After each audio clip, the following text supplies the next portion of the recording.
हमको आज स्टार्ट करना है जड़ की आंतरिक संरचना। ठीक है, तो आज हम पढ़ेंगे जड़ की आंतरिक संरचना, और उसमें भी सबसे पहले हम डिस्कस करेंगे एक बीजपत्रीय जड़,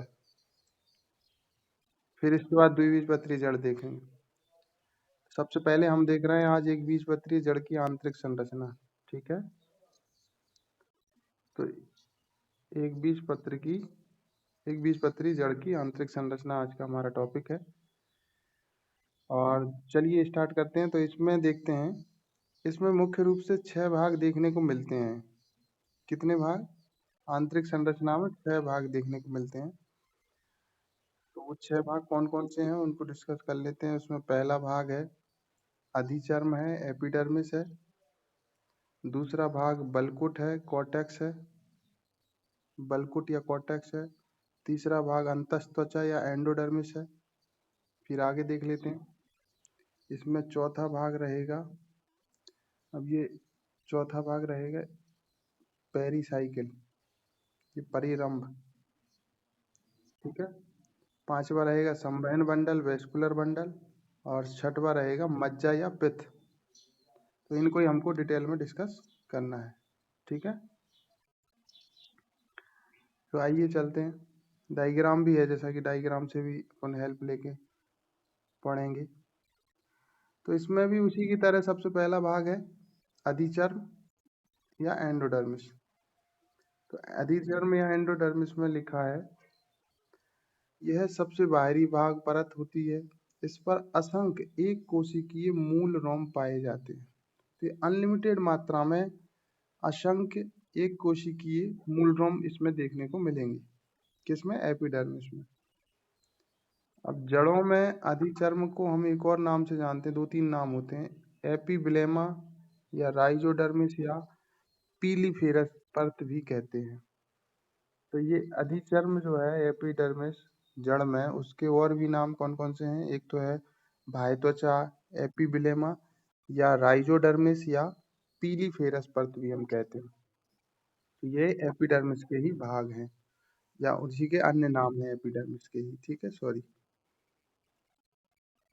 ठीक है, तो एपिडर्मिस के अन्य नाम कौन कौन से हैं? बाह्यत्वचा, राइजोडर्मिस या पीलीफेरस परत। नेक्स्ट है दूसरा भाग बलकुट है या कॉर्टेक्स। इसको देख लेते हैं। इसमें लिखा है बाह्यत्वचा जो होती है, मतलब एपिडर्मिस, उसकी नीचे वाली पतली भित्ति युक्त मृदुतक कोशिकाएं, मतलब पेरेन्काइमा सेल्स की बनी होती है।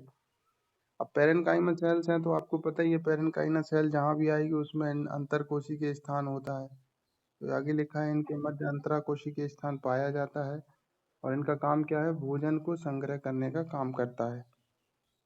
ठीक है, तो मृदुतक कोशिकाएं क्या काम करती हैं? भोजन संग्रहण का काम करती हैं। ठीक है, इसके बाद नेक्स्ट है तीसरा भाग। तीसरा भाग है अंतस्त्वचा या एंडोडर्मिस। अब ये एंडोडर्मिस क्या होती है? इसमें क्या होती है? ढोलक के आकार की कोशिकाएं होती हैं जो कि मृदुतक की बनी होती हैं। ये भी मृदुतक की बनी होती हैं।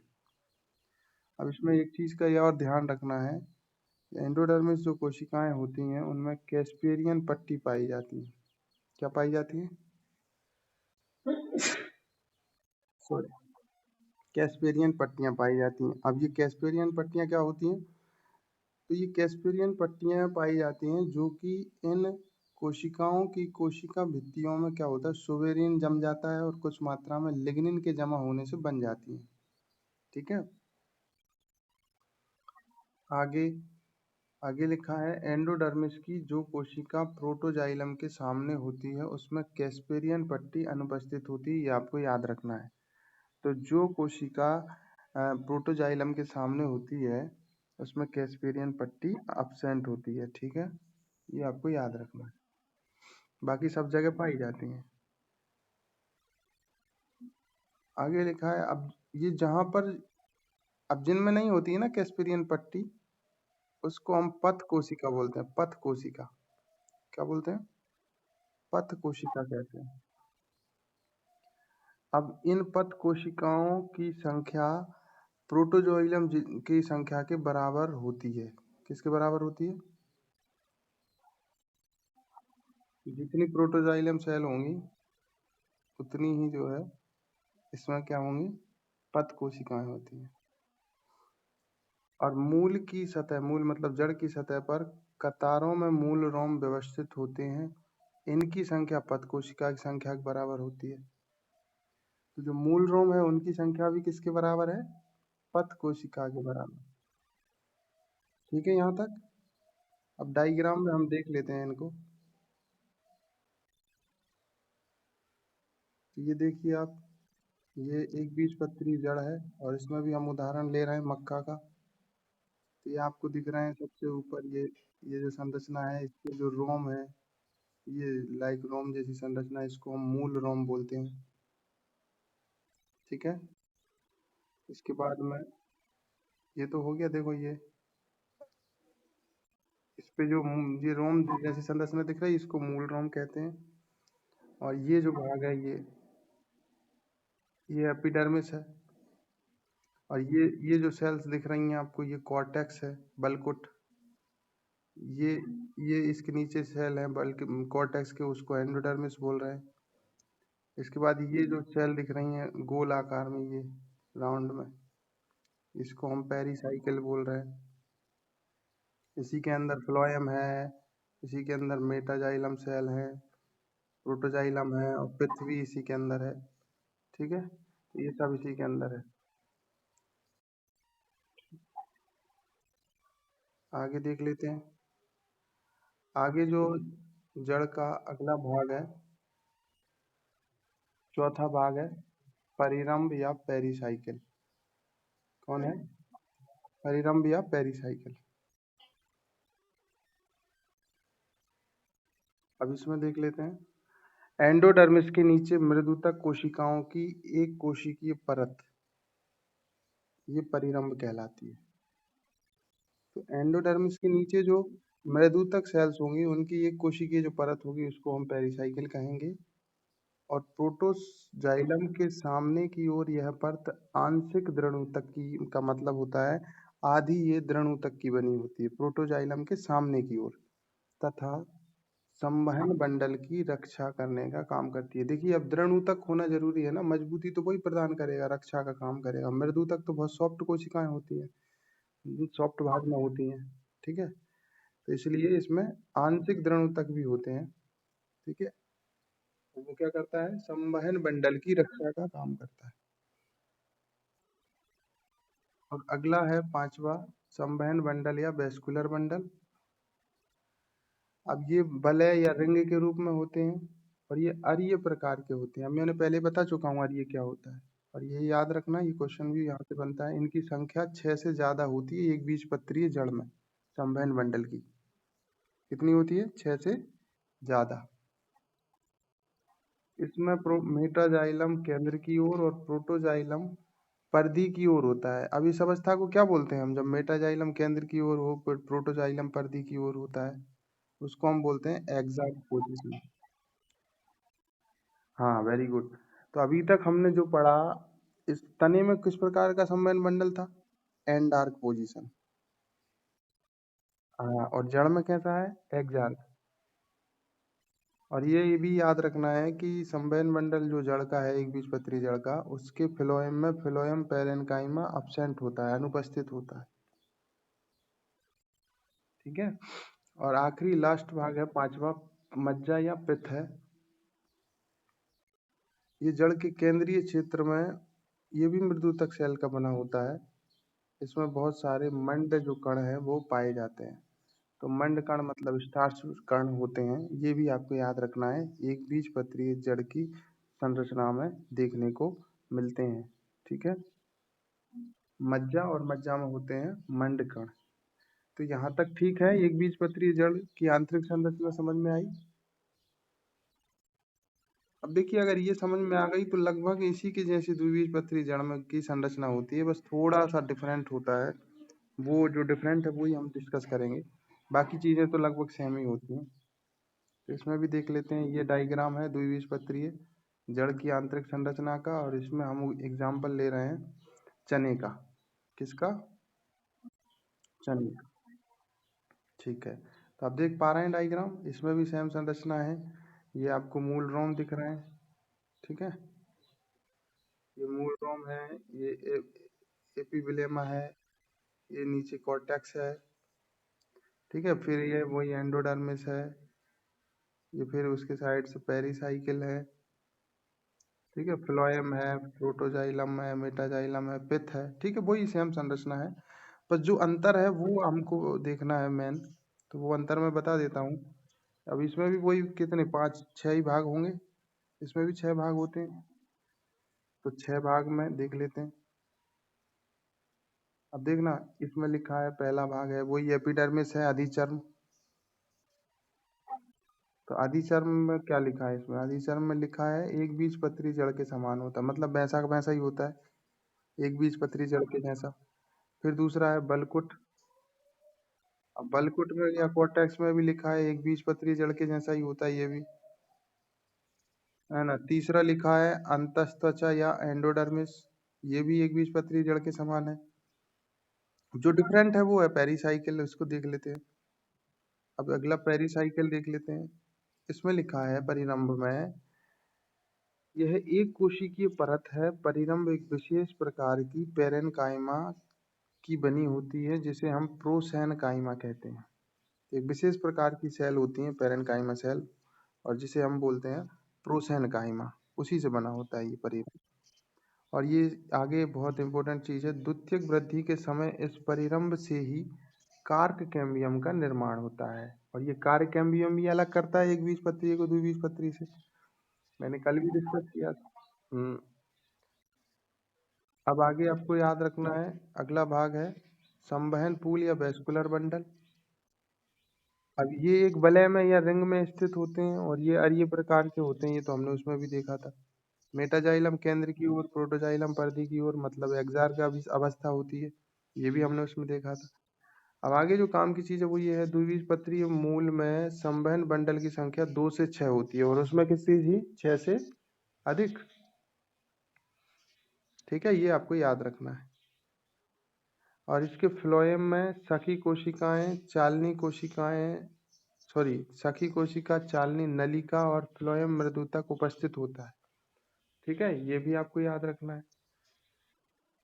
और लास्ट भाग है इसका द्विबीजपत्री जड़ की आंतरिक संरचना का, मज्जा या पित्त।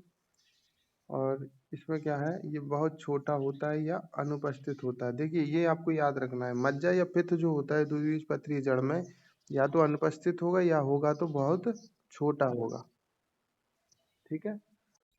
अब है ही नहीं है तो इसमें मंडकण भी नहीं होंगे, मंडकण भी नहीं होंगे, ठीक है। यहाँ तक क्लियर है, कोई दिक्कत?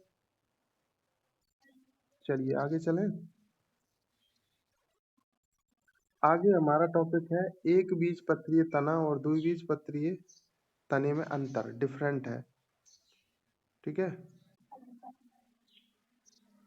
Different between monocot stem and dicot stem, ये आपको हम पढ़ा चुके हैं, और उसका सारांश लिखा है, आप इसको भी अच्छे से देख लेते हैं तो ये क्वेश्चन लगभग बना पाओगे, सारे क्वेश्चन बन जाएंगे।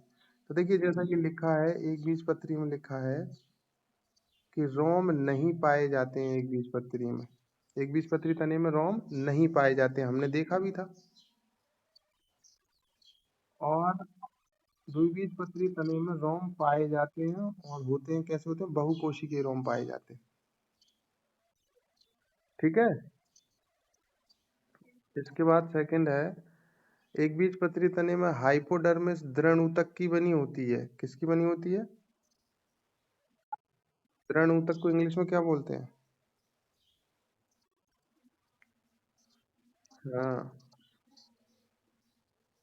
इसके बाद द्विबीजपत्री तने में ये बनी होती है हाइपोडर्मिस स्थूल कोण ऊतक की, 3 से 4 परतों की बनी होती है। और एक बीजपत्री तने में हाइपोडर्मिस दृढ़ ऊतक की तो बनी होती है, लेकिन परतें कितनी होती हैं, 2 से 3 परतों की बनी होती है। इसके बाद नेक्स्ट है अंतस्त्वचा, पेरिसाइकिल, मज्जा व मज्जा किरणें, इसमें एक बीजपत्री तने में अनुपस्थित होती हैं।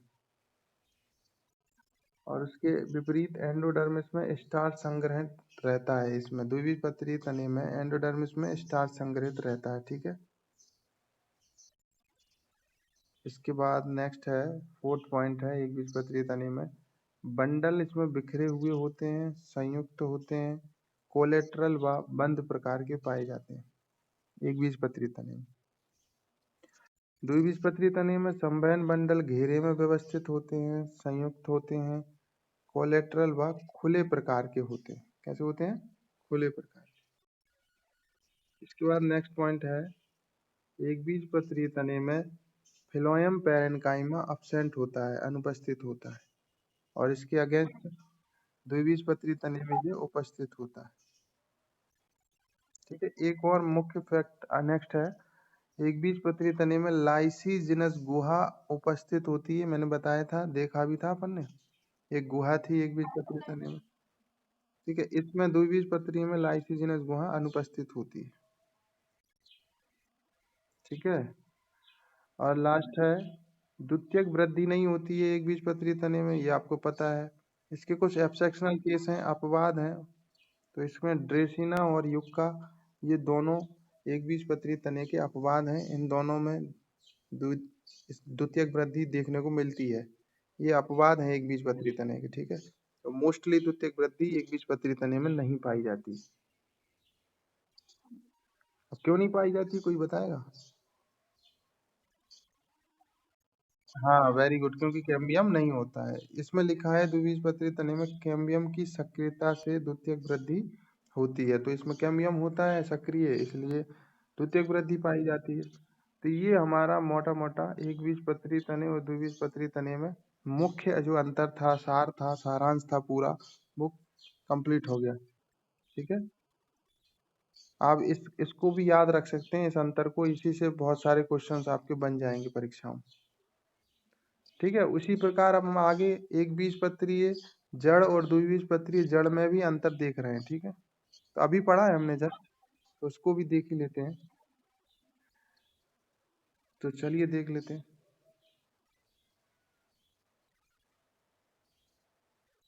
आप देख पा रहे हैं, ये अंतर है एक बीजपत्रीय जड़ और द्विबीजपत्री जड़, दिख रहा है आपको? चलिए, तो देखिए पहला अंतर देख लेते हैं। तो इसमें तो कम ही अंतर है। तो इसमें लिखा है एक बीजपत्री जड़ में ये केवल पार्श्व मूल बनाती है। क्या बनाती है? पार्श्व मूल। साइड से जड़ें भी निकलती हैं इसमें। पार्श्व मूल समझ रहे हो ना? जैसे ये जड़ है तो ये इसकी साइड से भी निकलती है। ठीक है, इसके बाद द्विबीजपत्री में लिखा है इसका पेरिसाइकिल पार्श्व मूल व द्वितीयक विभाज्योतक बनाता है, दोनों चीजें बनाता है इसका। लेकिन पेरिसाइकिल पेरिसाइकिल पार्श्व मूल भी बनाता है और द्वितीयक विभाज्योतक भी बनाता है। ठीक है, इसके बाद दूसरा पॉइंट है, एक बीजपत्री जड़ में संवहन बंडलों की जो संख्या होती है वो 6 से अधिक, अभी जस्ट पहले ही बताया था मैंने, 6 से अधिक होती है। और द्विबीजपत्री जड़ में संवहन बंडलों की संख्या कितनी होती है? 2 से 6 होती है। इसके बाद नेक्स्ट पॉइंट है एक बीजपत्री जड़ का। अब देखिए, एक बीजपत्री है तो इसमें फिर वही द्वितीयक वृद्धि अनुपस्थित होती है, और द्विबीजपत्री जड़ में द्वितीयक वृद्धि उपस्थित होती है, सेकेंडरी ग्रोथ। ठीक है, और नेक्स्ट पॉइंट है कि पिथ जो होता है, पिथ पूरी तरह विकसित होता है एक बीजपत्री जड़ में, और उसमें स्टार्च कण या मंड कण भी पाए जाते हैं। ये भी अभी बताया था मैंने। हाँ, और द्विबीजपत्री जड़ में ये अल्प विकसित होगा या तो अनुपस्थित रहेगा, और उसमें स्टार्च कण भी नहीं होते। ठीक, यहाँ तक क्लियर है?